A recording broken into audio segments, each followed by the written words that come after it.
नमस्कार दोस्तों, स्वागत है चैनल से बड़ी खबर के साथ। आगे सामने मौत चलेंगे। सबसे पहले सबसे बड़ी खबर में आपको बताएंगे दोस्तों, लोकसभा चुनाव 2024 से जुड़ी बड़ी अपडेट के साथ आपके सामने मौजूद है, जहां पर कन्हैया कुमार ने भारतीय जनता पार्टी के नेता मनोज तिवारी और बीजेपी के नेताओं की चैन उड़ा दी है, नींद उड़ा दी है। बताएंगे इस पूरे मामले पर। कन्हैया कुमार पर हमला किया गया था दोस्तों, बीजेपी समर्थक को जमकर पीटा गया है। इसी के साथ में आपको बताएंगे ममता बनर्जी को लेकर बीजेपी के प्रत्याशी ने की थी अभद्र टिप्पणी। अब इलेक्शन कमीशन ऑफ इंडिया की ओर से नोटिस थमा दिया गया है और कानून का उल्लंघन बताते हुए बड़ी कार्रवाई की तैयारी चल रही है दोस्तों। बताएंगे क्या है पूरी अपडेट। इसी के साथ में उत्तर प्रदेश के अंदर इंडिया गठबंधन जबरदस्त चुनाव लड़ रहा है, ये कोई और नहीं बल्कि न्यूट्रल रहने वाले व्यक्ति ने बताया है। बताएंगे क्या है पूरा मामला दोस्तों। इसी के साथ में असम के बीजेपी मुख्यमंत्री को एक बार फिर से राहुल गांधी को लेकर कुछ सवाल खड़े हुए। इसके बाद जो जवाब सामने आया है उससे बीजेपी के लोग ही उल्टा फंस गए हैं। बताएंगे असम के मुख्यमंत्री ने फिर से बीजेपी को फंसा दिया है और मध्य प्रदेश के भाजपा के नेता के खिलाफ चुनाव आयोग पहुंची है कांग्रेस पार्टी। बताएंगे मोहन यादव को प्रचार से रोका जाएगा दोस्तों। इसी के साथ में 24 के चुनाव से जुड़े हुए 5वें चरण के चुनाव से पहले की सारी बड़ी अपडेट आप तक पहुंचाएंगे। लेकिन उससे पहले अगर आप भी मानते हैं कि देश बदलाव की बयार के साथ आगे बढ़ रहा है और इसीलिए बीजेपी के लोग डरे हुए हैं, तो इस वीडियो को लाइक करके लाल बटन दबाकर चैनल को सब्सक्राइब करके बेल आइकन दबाकर कमेंट बॉक्स में जय हिंद जय भारत जरूर लिखिएगा। चलते हैं सबसे पहले और सबसे बड़ी अपडेट की तरफ दोस्तों, जहां पर कन्हैया कुमार ने भारतीय जनता पार्टी के नेता मनोज तिवारी जो 10 साल से सांसद है उनको उत्तर पूर्व में चुनौती देने का फैसला लिया। उत्तर पूर्वी दिल्ली के अंदर पहली बार कन्हैया कुमार चुनाव लड़ रहे हैं और कांग्रेस पार्टी ने जबरदस्त मजबूती दिखा रखी है दोस्तों। यहाँ पर आम आदमी पार्टी का सपोर्ट भी कन्हैया कुमार के साथ में है। एक अच्छा चुनाव लड़ रहे हैं, यही बड़ा कारण है कि बीजेपी के लोग बौखला गए हैं, इसीलिए कन्हैया कुमार पर हमला किया गया। सोशल मीडिया पर जो वीडियो सामने आए उसके अनुसार कन्हैया कुमार एक सभा को संबोधित करने के लिए पहुंचे थे। इस दौरान कन्हैया कुमार के नारे लगाते हुए दो व्यक्ति आगे की ओर बढ़ते हैं और कन्हैया कुमार को माला पहनाकर थप्पड़ मारने की कोशिश करते हैं, लेकिन वीडियो में देखा जा सकता है कि कन्हैया कुमार को वो थप्पड़ नहीं लगता दोस्तों। और जैसे ही ये जानकारी औरों को मिलती है, कांग्रेस पार्टी के कार्यकर्ताओं को मिलती है, उसके बाद इस व्यक्ति को जमकर पीटा जाता है। आपको बता दें कि मनोज तिवारी के साथ उस व्यक्ति की सोशल मीडिया पर कई सारी तस्वीरें वायरल है जो कन्हैया कुमार पर अटैक करने के लिए पहुंचा था। हालांकि कन्हैया कुमार को अटैक करने के लिए आए लेकिन अटैक नहीं कर पाए, मिशन में फेल हो गए। लेकिन इसके बाद जो धुलाई हुई है दोस्तों, एक अलग लेवल से कांग्रेस पार्टी के नेताओं ने पीटा है। इसके बाद कहा जा सकता है कि पीटने आए थे लेकिन पीटकर चले गए। इस पूरे मामले पर कन्हैया कुमार ने कहा कि ये लोग मुझे पीटने नहीं आए थे बल्कि लोकतंत्र को पीटने के लिए आए थे। हालांकि दोस्तों कन्हैया कुमार बच गए और बीजेपी समर्थित ये नेता पिट गया है। सवाल सबसे बड़ा यह है कि मनोज तिवारी के साथ इस व्यक्ति के क्या संबंध है, क्योंकि मनोज तिवारी और बीजेपी के कार्यक्रम में कई बार नजर आया है दोस्तों। अब मनोज तिवारी के साथ वाला ये व्यक्ति अगर इस तरीके की हरकतें कर रहा है तो कहीं ना कहीं मनोज तिवारी पर भी सवाल खड़ा होता है कि उनके द्वारा कहीं ना कहीं इशारा किया गया होगा या फिर उनको सफाई देनी चाहिए। और क्या उत्तर पूर्व के अंदर बताने के लिए कुछ भी बीजेपी के नेताओं के पास नहीं है जो ऐसे हमले तथाकथित तौर पर करवाए जा रहे हैं? आपकी जो भी राय हो लिखकर जरूर बताएगा। अगर आप भी मानते हैं कि उत्तर पूर्व की सीट पर बीजेपी के लिए स्थिति खराब हो गई है, शायद यही बड़ा कारण है कि कन्हैया कुमार पर अटैक कराया गया है, क्योंकि पहले भी दिल्ली के मुख्यमंत्री अरविंद केजरीवाल पर दिल्ली के चुनावों के बीच में अटैक हुए थे। हालांकि जितनी बार अटैक अरविंद केजरीवाल के ऊपर हुए हैं उतनी बार उन्होंने दिल्ली के चुनाव में क्लीन स्वीप किया है। तो क्या कन्हैया कुमार भी इस सीट पर एक तरफा जीत की ओर आगे बढ़ रहे हैं? आप लोगों की जो भी राय हो लिखकर जरूर बताएगा। साथ साथ दोस्तों, कोलकाता हाई कोर्ट के जज अभिजीत गंगोपाध्याय जो कई सारे निर्णय लेते थे कोर्ट में एक जज के तौर पर, यानी हाई कोर्ट में जब वो जज के तौर पर काम कर रहे थे तब उन्होंने कई सारे ऐसे निर्णय लिए थे जो बंगाल सरकार के खिलाफ था। इसके बाद भारतीय जनता पार्टी ने उनको मैदान में उतार दिया, चुनाव लड़वाया जा रहा है। जो जानकारी आ रही है उसके अनुसार एक वीडियो में सुना जा सकता है कि वो ममता बनर्जी को लेकर अभद्र भाषा का इस्तेमाल कर रहे हैं। पूर्व जज और बीजेपी के नेता अभिजीत गंगोपाध्याय ने मुख्यमंत्री ममता बनर्जी से पूछा, आपकी कीमत क्या है? 10 लाख रुपए क्या? यानी इस तरीके के बेहुदे सवाल और बेहुदे टिप्पणियां भारतीय जनता पार्टी का नेता अभिजीत गंगोपाध्याय कर रहे हैं, जो जज भी रह चुके हैं। यानी कम से कम उनसे भाषा की मर्यादा तो लोग एक्सपेक्ट करते हैं, लेकिन भाषा की मर्यादा तोड़ते हुए उन्होंने बता दिया है कि वो भारतीय जनता पार्टी के पूरे नेता बन चुके हैं और एक महिला नेत्री पर इस तरीके का अभद्र भाषा का इस्तेमाल किया जा रहा है। हालांकि भाजपा के लोगों का मानना है कि ये वीडियो गलत है जो प्रसारित किया जा रहा है, लेकिन पूरे मामले पर टीएमसी ने इलेक्शन कमीशन ऑफ इंडिया में शिकायत दर्ज करा दी है दोस्तों। तृणमूल कांग्रेस ने इलेक्शन कमीशन में शिकायत दी थी और सत्ताधारी दल के नेता के खिलाफ कार्रवाई की मांग की थी। इसके बाद भाजपा के प्रत्याशी और पूर्व जज रह चुके गंगोपाध्याय को 20 मई तक के लिए नोटिस दिया गया है। शाम 20 मई तक पूरी जानकारी उनको देनी है, नोटिस का जवाब उनको देना है। अभद्र भाषा का इस्तेमाल किया गया है, मॉडल कोड ऑफ कंडक्ट का स्पष्ट उल्लंघन नजर आ रहा है दोस्तों। देखते हैं इलेक्शन कमीशन ऑफ इंडिया क्या और कोई कठोर बड़ी कार्रवाई करने वाला है। जो भी जानकारी आती रहेगी आप लगातार पहुंचाएंगे। साथ साथ जनसत्ता दल लोकतांत्रिक के अध्यक्ष और कुंडा से विधायक रघुराज प्रताप सिंह उर्फ राजा भैया ने न्यूज चैनलों से बात करते हुए अपने समर्थकों से कहा था कि वो स्वतंत्र होकर वोट दे, यानी अपने विवेक का इस्तेमाल करके जिस पार्टी को वोट देना चाहते हैं उसको दे। और उसके बाद उन्होंने कहा कि गठबंधन का दौर है, सभी दल अलायंस करके आगे बढ़ रहे हैं, ये पॉलिटिकल नॉर्म बन चुका है, लेकिन हमारा किसी से कोई गठबंधन नहीं हो सका। ऐसे में कार्यकर्ता ये पूछ रहे थे कि क्या करना है, तो हमने फैसला सुना दिया कि अगर गठबंधन किसी के साथ नहीं हुआ है तो आप लोग अपने हिसाब से वोट डालिए, हम अपना कैंडिडेट नहीं लड़ाएंगे। जब समर्थक पूछते हैं कि हमें मतदान कहां करना है तो स्पष्ट कर दिया गया है कि जहां उनकी इच्छा हो वहां वो वोट करे। फिर जो उन्होंने बात की है इससे स्पष्ट नजर आ रहा है कि इंडिया गठबंधन इस बार चुनाव जबरदस्त तरीके से उत्तर प्रदेश में लड़ रहा है दोस्तों। राजा भैया ने कहा कि उत्तर प्रदेश के अंदर कई सारी सीटें हैं जो फंसी पड़ी है। यूपी का चुनाव काफी दिलचस्प हो रहा है, यानी साफ तौर पर वो भी संकेत दे रहे हैं कि चुनाव में इंडिया गठबंधन गठबंधन इस बार बीजेपी को जबरदस्त फाइट दे रहा है, इसलिए कई सारी सीटें फंसी पड़ी है। दोस्तों आप लोग इस बात का समर्थन करते हैं तो अपनी राय जरूर लिखकर बताएगा। चलते हैं एक और बड़ी अपडेट की तरफ, जहां पर भारत पाकिस्तान सरहद से लगते पंजाब में इस बार लोकसभा चुनाव में किसी सियासी पार्टी का दूसरे दल के साथ कोई गठबंधन नहीं है। सूबे के सभी 13 संसदीय हलकों में कांग्रेस, आम आदमी पार्टी और शिरोमणि अकाली दल और बीजेपी के उम्मीदवार आमने सामने है। राज्य की हर लोकसभा सीट पर कांग्रेस, आम आदमी पार्टी के उम्मीदवार मुख्य मुकाबले में है। कुछ सीटों पर तो बीजेपी तो कुछ पर अकाली दल का कैंडिडेट फाइट को त्रिकोणीय बना रहा है। आम आदमी पार्टी, कांग्रेस पार्टी और बीजेपी और शिरोमणि अकाली दल के चुनाव लड़ने के कारण ज्यादातर सीटों पर त्रिकोणीय मुकाबला है या फिर 4 पक्ष का मुकाबला है, चतुर्कोणीय मुकाबला है। इसीलिए पंजाब का चुनाव इस बार काफी दिलचस्प है। साथ दोस्तों राहुल गांधी देश का संविधान साथ में लेकर घूम रहे हैं और लोगों से कह रहे हैं कि हमें अपने देश का संविधान बचाना है। बीजेपी के लोग संविधान बदलने की बातें कर रहे हैं। भाजपा के कई सारे नेताओं के बयान को लेकर वो जानकारी दे रहे हैं। दोस्तों यही बड़ी बात है कि बीजेपी के लोग शायद इसके कारण डरे हुए हैं। हेमंत बिस्वा शर्मा, जिनको भारत जोड़ो न्याय यात्रा के दौरान दो राहुल गांधी नजर आ रहे थे, अब उनको राहुल गांधी के हाथ में मौजूद भारत के संविधान में चाइना का संविधान नजर आने लगा है। उन्होंने सोशल मीडिया पर राहुल गांधी की तस्वीर पर टिप्पणी करते हुए कहा कि भारत के संविधान की मूल प्रतियों का आवरण तो नीला कलर का है, यानी जो असली संविधान है उसका जो कवर का पेज है वो नीले कलर का है। तो राहुल गांधी ने लाल कलर के कवर वाला कौन सा कॉन्स्टिट्यूशन ले रखा है, क्या ये चाइना का संविधान है, ये सवाल वो पूछ रहे हैं। हालांकि दोस्तों देश के संविधान का ये स्पष्ट तौर पर उल्लंघन है, क्योंकि देश का संविधान उस पर लिखा हुआ है। तो ऐसे में कलर क्यों ढूंढ रहे हैं भारतीय जनता पार्टी के नेता हेमंत बिस्वा शर्मा। हालांकि कांग्रेस पार्टी ने अपने तरीके से करारा जवाब दिया है। हेमंत बिस्वा शर्मा को वो तस्वीरें दिखाई है जहां पर भारतीय जनता पार्टी के लोग लाल कवर वाले कॉन्स्टिट्यूशन लोगों को दे रहे हैं, चाहे अमित शाह हो या फिर नरेंद्र मोदी। सारे बीजेपी के बड़े नेताओं की वो तस्वीर है जो सेम संविधान जो राहुल गांधी लेकर घूम रहे हैं, उसी संविधान को दूसरों को भेंट कर रहे हैं। सवाल यह है कि क्या प्रधानमंत्री मोदी, अमित शाह ये सब भारत का संविधान नहीं बल्कि चाइना का संविधान दूसरों को देते हैं। जो सवाल राहुल गांधी से पूछे जा रहे थे दोस्तों, वो सवाल उनको अमित शाह से पूछना चाहिए था। आप लोगों की जो भी राय हो लिखकर जरूर बताएगा। चलते हैं एक और बड़ी अपडेट की तरफ, जहां पर तेजस्वी यादव ने गिरिराज सिंह पर निशाना साधा है। गिरिराज सिंह फिर से हिंदू मुसलमान करते हुए बयान दे रहे थे। कहने लगे कि बिहार का मदरसा आतंक का अड्डा बन गया है। इसके साथ ही उन्होंने बुरके में बोगस वोटिंग करने का आरोप लगाया है। कहा इससे धर्म से नहीं जोड़ा जाना चाहिए। छपड़ा कांड के बाद यह साबित हो गया है मदरसा आतंक का अड्डा बन गया है। इस तरीके की टिप्पणी कर रहे थे। इसके बाद तेजस्वी यादव ने कहा कि उन लोगों को मुद्दे पर बात करनी ही नहीं है, ये लोग केवल हिंदू मुसलमान करते हैं। इस दौरान तेजस्वी यादव ने एक बार फिर से लोकसभा की सारी सीट पर इंडिया गठबंधन की जीत का दावा किया है। आपको बता दें कि गिरिराज सिंह बेगूसराय के संसदीय क्षेत्र से मैदान में उतरे हुए हैं। पिछली बार भी इन्होंने यहीं से ही चुनाव जीता था। जनता इनको बार बार रोक कर पूछ रही है कि आपने विकास के कार्य क्यों नहीं किए थे। केवल हिंदू मुस्लिम के नाम पर आप वोट ले जाते हैं, लेकिन उसके बाद कार्य नहीं करते। कई बार इनका विरोध हुआ था, काले झंडे दिखाए गए थे दोस्तों, लेकिन फिर से बेगूसराय में इस तरीके का बयानबाजी कर रहे हैं। उनको 10 साल के शासनकाल के बारे में बताना चाहिए था, लेकिन केवल बेसिर पैर की बातें करके वोट इकट्ठा करने का प्रयास कर रहे हैं। साथ साथ दोस्तों मोहन यादव के खिलाफ कार्रवाई की मांग की गई है। मध्य प्रदेश में कांग्रेस पार्टी ने प्रदेश के मुख्यमंत्री मोहन यादव द्वारा पार्टी के लिए कथित रूप से अभद्र भाषा का इस्तेमाल, अभद्र शब्द का इस्तेमाल करने के खिलाफ चुनाव आयोग में शिकायत दर्ज कराई है और मांग की है कि चुनाव प्रचार पर तत्काल रोक लगना चाहिए। मध्य प्रदेश कांग्रेस के अध्यक्ष जीतू पटवारी ने शिकायत दर्ज कराई है। उन्होंने कहा कि मुख्यमंत्री यादव ने विपक्षी दल के खिलाफ अपशब्द का इस्तेमाल किया है। सीएम के खिलाफ केस दर्ज करने की मांग की गई है। कांग्रेस पार्टी के नेता ने मांग की है कि आदर्श आचार संहिता के उल्लंघन के लिए मुख्यमंत्री के खिलाफ प्राथमिकी दर्ज की जानी चाहिए और बीजेपी के नेता हमेशा एमसीसी यानी मॉडल कोड ऑफ कंडक्ट का उल्लंघन करते हैं। इस बार इनके खिलाफ कड़ी कार्रवाई होनी चाहिए ताकि ऐसे अशोभनीय शब्दों का इस्तेमाल आगे ना किया जाए। और हिमाचल प्रदेश के अंदर उपचुनाव जीतकर सरकार बनाने का सपना देख रही भारतीय जनता पार्टी का सपना ही नजर आ रहा है दोस्तों। यही बड़ा कारण है कि भारतीय जनता पार्टी को अपने नेताओं के खिलाफ कार्रवाई करनी पड़ रही है। हिमाचल प्रदेश में भारतीय जनता पार्टी के नेताओं की तमाम कोशिशों के बावजूद पूर्व मंत्री और बागी डॉक्टर रामलाल मारकंडा और राकेश चौधरी ने अपना नामांकन वापस ले लिया है। बीजेपी प्रदेश अध्यक्ष राजीव बिंदल ने दोनों नेताओं पर अनुशासनात्मक कार्रवाई करते हुए उन्हें 6-6 साल के लिए बीजेपी से निष्कासित कर दिया है। दोनों निर्दलीय प्रत्याशी के तौर पर चुनावी मैदान में उतरकर चुनाव लड़ रहे हैं दोस्तों। बड़ी बात यह है कि भारतीय जनता पार्टी यहां पर 6 सीटों पर उपचुनाव के साथ साथ लोकसभा की सीटें जीतना चाहती है। हालांकि लोकसभा में बीजेपी का एडवांटेज है, लेकिन विधानसभा के अंदर कांग्रेस पार्टी के समर्थन में लोग एकजुट दिखाई दे रहे हैं और यही बड़ा कारण है कि 6 उपचुनाव की सीटों पर बीजेपी की मुश्किलें बढ़ती जा रही है। निर्दलीय मैदान में उतरकर भाजपा का सारा खेल बिगाड़ दे रहे हैं, जैसा कि पिछली बार भी देखने को मिला था। हिमाचल प्रदेश के चुनाव में भारतीय जनता पार्टी मनाते मनाते रह गई थी। कई सारे बड़े नेता मैदान में उतर गए थे, यहाँ तक कि नरेंद्र मोदी तक को फोन करना पड़ा था। साथ साथ दोस्तों संविधान के कलर को लेकर सवाल खड़ा करने वाले हेमंत बिस्वा शर्मा को करारा जवाब देते हुए सुप्रिया शिनेट ने भी तस्वीरें शेयर की है, जिसमें प्रधानमंत्री मोदी पूर्व देश के राष्ट्रपति रामनाथ कोविंद को वही संविधान दे रहे हैं जो राहुल गांधी लहरा रहे हैं। अमित शाह भी दे रहे हैं, जैसा कि आप लोग तस्वीरों में देख सकते हैं। अपनी राय जरूर लिखकर बताएगा। साथ साथ प्रधानमंत्री नरेंद्र मोदी 29 अप्रैल को पुणे के अंदर जनसभा में शरद पवार को भटकती आत्मा कह रहे थे। पवार ने कहा कि मेरी उंगली पकड़कर राजनीति में आए प्रधानमंत्री सही ही कह रहे होंगे, क्योंकि मैं किसानों का दर्द, महंगाई से परेशान आम जनता का दर्द बताने के लिए भटकता रहता हूं। इसलिए पवार मौके पर सही चोट करने वाले माने जाते हैं। उन्होंने जब ये कहा तो नरेंद्र मोदी, अमित शाह समेत पूरी बीजेपी हड़बड़ा गई है दोस्तों। पवार भले ही एनडीए गठबंधन में ना हो, पर वो देश के उन राजनीतिक राजनीतिज्ञों में है, जिन्हें काफी अनुभव है, वो जानते हैं कि कैसे करारा जवाब देना है। दोस्तों, महाविकास अघाड़ी गठबंधन में उद्धव ठाकरे का होना और शरद पवार का होना ही बीजेपी के लिए सबसे बड़ी चुनौती है। अगर आप भी मानते हैं कि महाविकास अघाड़ी गठबंधन महाराष्ट्र में बड़ा खेला करने वाला है तो अपनी राय जरूर लिखो। ताकि दोस्तों साथ साथ गृह मंत्री अमित शाह शुक्रवार को रायबरेली में चुनावी सभा को संबोधित कर रहे थे, जहां पर समाजवादी पार्टी के विधायक मनोज पांडे ने भारतीय जनता पार्टी औपचारिक तौर पर ज्वाइन कर ली है। प्राण प्रतिष्ठा के नाम पर राम मंदिर में ताला लगवा देंगे, इस तरीके की बयान अमित शाह मंच से दे रहे थे। ममता बनर्जी अपने भतीजे को मुख्यमंत्री बनाना चाहती है, सोनिया गांधी अपने बेटे को प्रधानमंत्री बनाना चाहता है, वो पुरानी बातें अमित शाह कह रहे थे। लेकिन मनोज पांडे जो समाजवादी पार्टी के नेता पहले ही राज्यसभा के चुनाव के दौरान भारतीय जनता पार्टी को सपोर्ट कर चुके थे, अब वो औपचारिक तौर पर बीजेपी के साथ चले गए हैं। लेकिन रायबरेली के चुनाव में भारतीय जनता पार्टी के नेत्री आदित्य सिंह आज भी बीजेपी से नाराज है। साथ साथ राजस्थान में लोकसभा चुनाव 2024 की वोटिंग समाप्त हो गई है और सिर्फ रिजल्ट का इंतजार चल रहा है। लोकसभा चुनाव 2024 का रिजल्ट 4 जून को आएगा। राजस्थान के गली चौबारे में चर्चा यह है कि राजस्थान में बीजेपी और कांग्रेस पार्टी के बीच में जबरदस्त लड़ाई चल रही है। कांग्रेस पार्टी के प्रदेश अध्यक्ष गोविंद सिंह डोटासरा ने कहा कि राजस्थान में इंडिया गठबंधन 13 से 18 सीटें जीतने की स्थिति में है, जबकि बीजेपी को 5 से 7 सीटें मिलेगी। भाजपा और आरएसएस के लोग कह रहे हैं कि 400 पार करेंगे। ये बार बार कह रहे हैं कि आरक्षण की व्यवस्था की समीक्षा हम दोबारा करेंगे। कुल मिलाकर दोस्तों, कांग्रेस पार्टी के नेता और प्रदेश अध्यक्ष अपनी 13 से 18 सीटें बता रहे हैं, तो कहीं ना कहीं कुछ ना कुछ हकीकत तो होगी। उनको अपना पार्टी की ओर से कुछ इनपुट तो मिला ही होगा। आपका क्या मानना है, राजस्थान में कैसी तरीके के रिजल्ट रहेंगे या कुछ और रहेगा? साथ साथ राहुल गांधी ने सेना पर टिप्पणी करते हुए मोदी ने 2 तरीके के सेना बना दिए हैं, ये बयान दिया था। अग्निवीर योजना को लेकर राहुल गांधी निशाना साध रहे थे। उन्होंने कहा कि कुछ भारत के सैनिक 4 साल में रिटायर्ड हो जाएंगे और कुछ 4 साल के बाद रिटायर्ड होंगे। सीधे 2 तरीके के सैनिक नरेंद्र मोदी ने बना दिए हैं। पूरे मामले पर भाजपा के लोग चुनाव आयोग पहुंचे और कहने लगे कि राहुल गांधी ने विवादित बयान दिया है। विदेश मंत्री एस जयशंकर ने आयोग के ऑफिस पहुंचकर राहुल और उनकी पार्टी के कई नेताओं के खिलाफ शिकायत दर्ज कराई है। उन्होंने कहा कि ये सैनिकों पर सीधा हमला है। दोस्तों, राजनाथ सिंह के बयान पर समाजवादी पार्टी के नेता बोले, कहा राजनाथ सिंह जी, देश का मान सम्मान आपकी सरकार के कारण नहीं बढ़ा है, बल्कि चीन 4000 वर्ग किलोमीटर हमारी सीमा में घुस आया है। मान सम्मान और दौलत सिर्फ आप जैसे मंत्रियों और भाजपाइयों की बढ़ी है। आप सबके परिवार माला माल हो गए हैं। पूरा देश ठगा सा महसूस कर रहा है। ठगों को हटाओ, देश को बचाओ। यानी राजनाथ सिंह मान सम्मान बढ़ने की बातें कर रहे थे। आप लोग की जो भी राय हो लिखकर जरूर बताएगा। इसी के साथ में प्रधानमंत्री नरेंद्र मोदी ने एक बार फिर से वही पुरानी बातें बोली है जो पहले ही फेक साबित हो चुका है। दोस्तों, नरेंद्र मोदी ने दावा किया था 20 फरवरी के आसपास 2017 में कि समाजवादी पार्टी के शासन काल में केवल कुछ इलाकों के अंदर बिजली दी जाती थी। और आप लोग जानते हैं कौन से इलाके की बात उस समय प्रधानमंत्री मोदी ने की थी। एक बार फिर से आजकल बयान देते हुए कह रहे हैं कि जिन लोगों ने वोट जिहाद की बात की है उनके इलाकों के अंदर केवल बिजली दी जाती थी 2017 में समाजवादी पार्टी की सरकार में, जबकि जो नॉन मुस्लिम थे, जो अदर्स थे, उनके इलाके में बिजली नहीं दी जाती थी। हालांकि दोस्तों, इस पर पहले ही फैक्ट चेक किया जा चुका है। ये सफेद झूठ है। नरेंद्र मोदी एक बार फिर से उसी बात को बोल रहे हैं। अगर आप भी मानते हैं कि इलेक्शन कमीशन ऑफ इंडिया को तत्काल कार्रवाई करते हुए प्रधानमंत्री मोदी को कम से कम चुनाव खत्म होने से पहले ही एक कठोर चेतावनी दे देनी चाहिए, ताकि वो आने वाले दिनों के अंदर इस तरीके का बयान ना दे। लेकिन ऐसा होता दिखाई नहीं दे रहा है। दोस्तों, साथ साथ होशियारपुर से बीजेपी के उम्मीदवार को किसानों के विरोध का सामना करना पड़ा। होशियारपुर में लोकसभा चुनाव लड़ रहे भारतीय जनता पार्टी के उम्मीदवार अनीता सोम प्रकाश को शुक्रवार को किसानों के विरोध का सामना करना पड़ा है। अनीता चुनाव प्रचार के लिए बैरिया कला गांव जा रही थी। कीर्ति किसान यूनियन के जिला अध्यक्ष जगतार सिंह भिंडर के नेतृत्व में किसानों के एक समूह ने जोरदार विरोध किया है। ऐसा नहीं है दोस्तों कि भारतीय जनता पार्टी के खिलाफ केवल एक किसान संगठन विरोध कर रहा हो, बल्कि मल्टीपल किसान संगठन है। हर जगह अलग अलग किसान संगठन ने जिम्मेदारी संभाल रखी है। जहां जिसे बीजेपी का नेता दिखाई देता है, वो किसान संगठन वहां पर जाकर बीजेपी का विरोध करने लगता है, जो साफ तौर पर यह संकेत है कि किसान एकजुटता के साथ भाजपा का विरोध करके पंजाब में स्पष्ट मैसेज देना चाहते हैं कि किसानों की मांगे नहीं मानने वाली भारतीय जनता पार्टी को रैली रोड शो नहीं करने देंगे। साथ साथ चुनावी मौसम में लगातार राजनेता प्रचार में व्यस्त है। कांग्रेस पार्टी के नेता राहुल गांधी खुलकर नरेंद्र मोदी और भारतीय जनता पार्टी और एनडीए के सदस्य घटक दलों पर हमलावर हैं। इन सबके बीच राहुल गांधी पर झारखंड हाईकोर्ट से फटकार का सामना करना पड़ा था। इतना ही नहीं, हाईकोर्ट ने केस की सुनवाई के दौरान राहुल गांधी पर 1000 रुपए का जुर्माना लगाया है। कांग्रेस के नेता राहुल गांधी पर आरोप है कि उन्होंने अमित शाह पर उस समय अपमानजनक टिप्पणी की थी जब वो भारतीय जनता पार्टी के राष्ट्रीय अध्यक्ष हुआ करते थे। 1000 रुपए का जुर्माना लगाया गया है। हालांकि दोस्तों, अमाउंट ज्यादा बड़ा नहीं है, लेकिन फिर भी बीजेपी के लोग इसे अपनी जीत बता रहे हैं। साथ उत्तर प्रदेश के संभल में लोकसभा प्रत्याशी की हार जीत को लेकर स्टंप पेपर पर 2,30,000 रुपए की शर्त लगाई गई है। दो दोस्तों ने चुनाव में पार्टियों के हार जीत को लेकर ये दाव लगाया था, ये जुआ लगाया था। इसके बाद पुलिस ने जुए के आरोप में मुकदमा दर्ज किया है। संभल के रजपुरा थाना इलाके के रहने वाले विजेंद्र यादव और नरेश कुमार के बीच में बदायूं लोकसभा से बीजेपी के प्रत्याशी दुर्विजय सिंह शाकी और सपा के प्रत्याशी आदित्य यादव की हार जीत को लेकर 2,30,000 रुपए की शर्त लगाई गई थी। दोनों ने स्टाम्प पेपर पर अनुबंध कर लिया था, जो सोशल मीडिया पर वायरल हो रहा था। इसके बाद पुलिस हरकत में आई है दोस्तों और पूरे मामले पर कार्रवाई की गई है। साथ साथ झारखंड मुक्ति मोर्चा बोला, कहा अब साहेब के इतने झूठ हो गए हैं कि गिनने वाले भी बोर हो गए हैं, पर मजाल है कि काम की एक बात बोल दे, महंगाई पर मां शब्द भी बोल दे, मणिपुर पर एक शब्द भी बोला हो, सिर्फ और सिर्फ झूठ बोलो, बार बार झूठ बोलो, जहां हो सके झूठ बोलो, झूठ बोलो, झूठ बोलो, झूठ बोलो, केवल चल रहा है। साथ साथ स्वाति मालीवाल से जुड़े मामले को लेकर राष्ट्रीय स्वयंसेवक संघ से जुड़े मुस्लिम राष्ट्रीय मंच के संस्थापक, मुख्य संरक्षक और संघ के वरिष्ठ नेता इंद्रेश कुमार ने स्वाति मालीवाल के समर्थन में बयान देते हुए लोगों से महिलाओं की इज्जत और खुददारी बढ़ाने वाली सरकार चुनने की अपील की है। मतदाता जागरूकता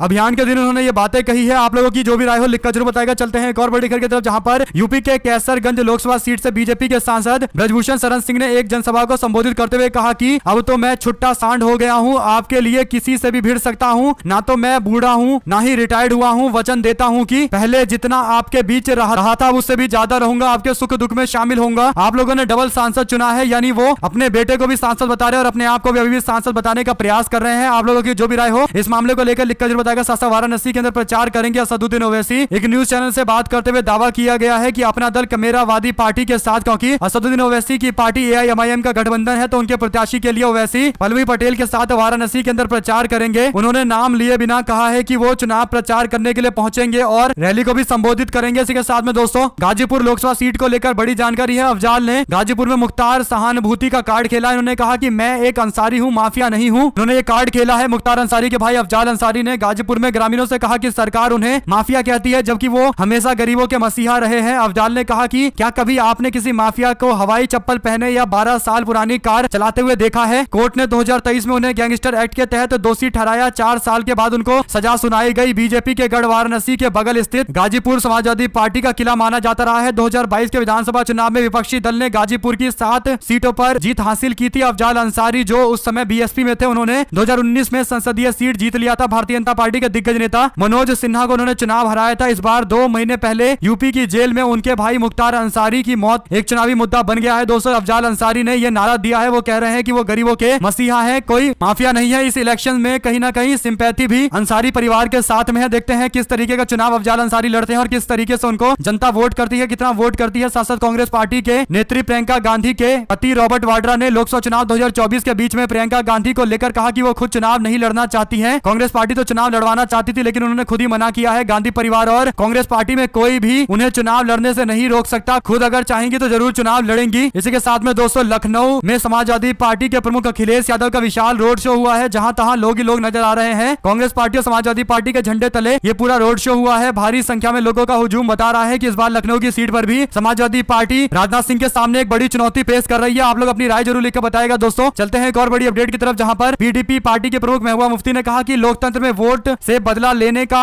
सबसे बेहतर तरीका है। वो जमाते इस्लामी की इस घोषणा के बारे में एक सवाल का जवाब दे रही थी। उन्होंने कहा कि लोकतंत्र में वोट से बदला लेने से बेहतर कोई तरीका नहीं है। PDP अध्यक्ष ने बताया कि जमाते इस्लामी ने 1987 में भी चुनाव लड़ा था। इसके नेता हुर्रियत कॉन्फ्रेंस के अध्यक्ष सैयद अली शाह गिलानी ने भी चुनाव लड़ा था। 1987 में चुनावों में धांधली के कारण लोगों का इन चुनाव पे से विश्वास उठ गया था।